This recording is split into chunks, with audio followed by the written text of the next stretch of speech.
العنوان بيقول فتوى يجب على زوجات رجال الأعمال أن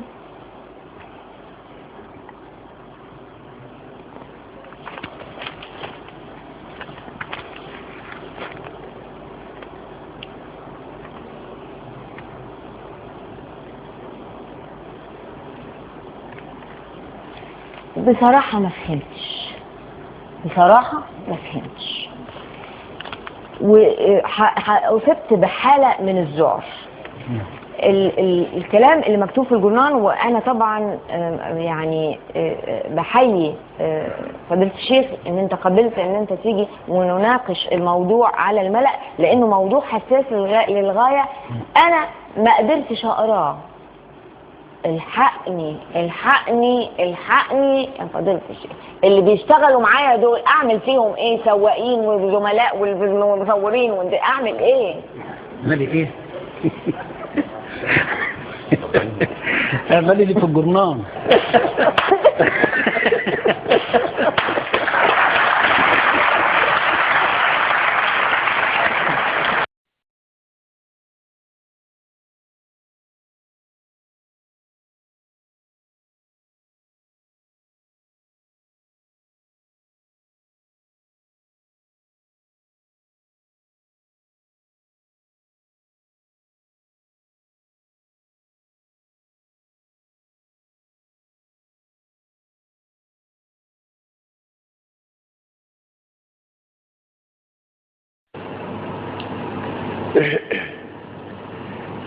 انت تدري ايش عندها فتوات ام المؤمنين؟ فتاوى، شنو من فتاوى عندها؟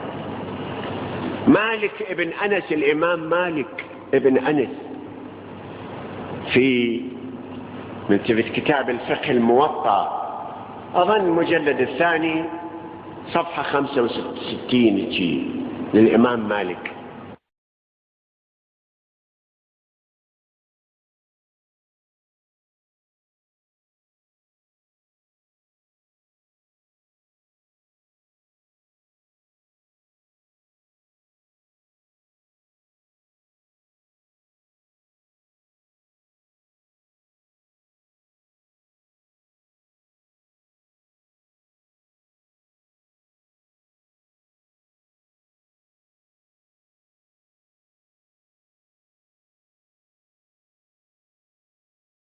يقول: وكانت أم المؤمنين إذا جاءها رجل ملتفت تقول له روح تزوج، روح ارضع من ثدي أختي حتى ألقي ردائي منك، يعني حتى ألقي الحجاب بعد.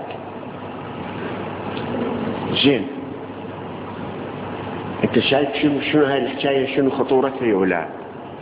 يعني رجل لحية وشوارب وعربي وكل طاقة وكل شهوات، يروح لأختها ملتفت يوبت أختها يرضع بديسها، هي هم تطلع الثدي هالطولة ملتفت هالكبرى يمصمص بي.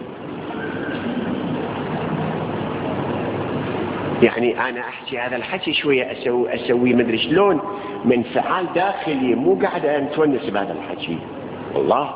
يعني كثرة وجهي هذا الحكي، هذا ما مربوط.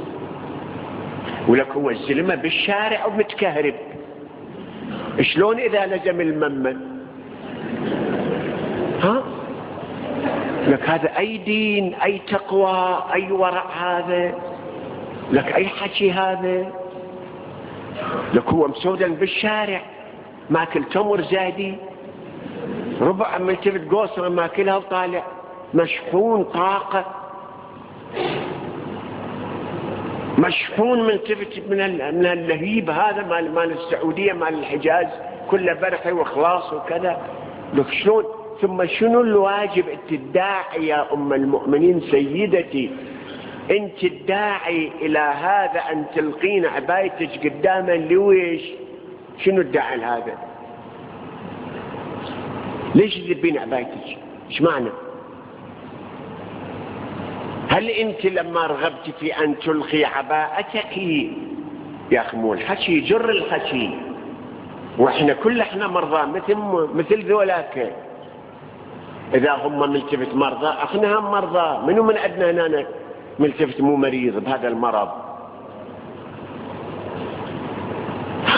شنو الداعي أن تذبين عباتك قدامه حتى تضطرين تنطين فتوى روح ارضع بثدي ابنة أختي؟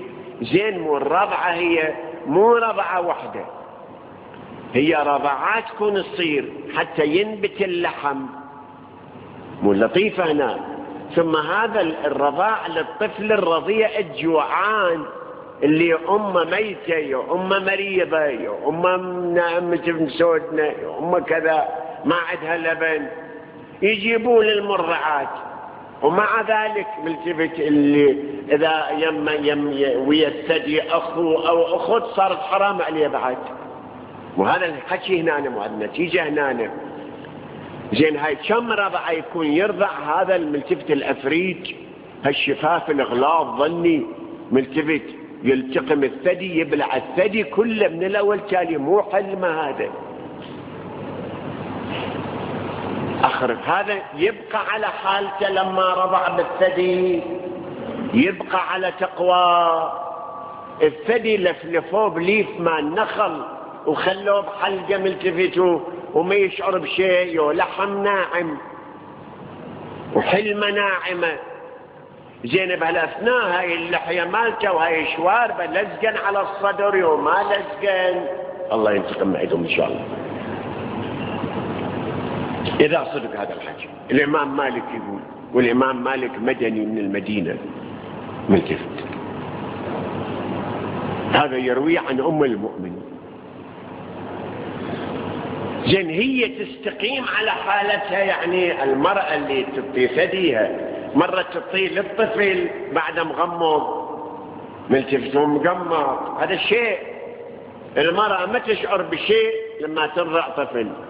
لكن إذا أجى رجل تغيرت القضية، هو يتغير وهي تتغير، يصير الشكل غير حكي، يصير اللغة غير اللغة.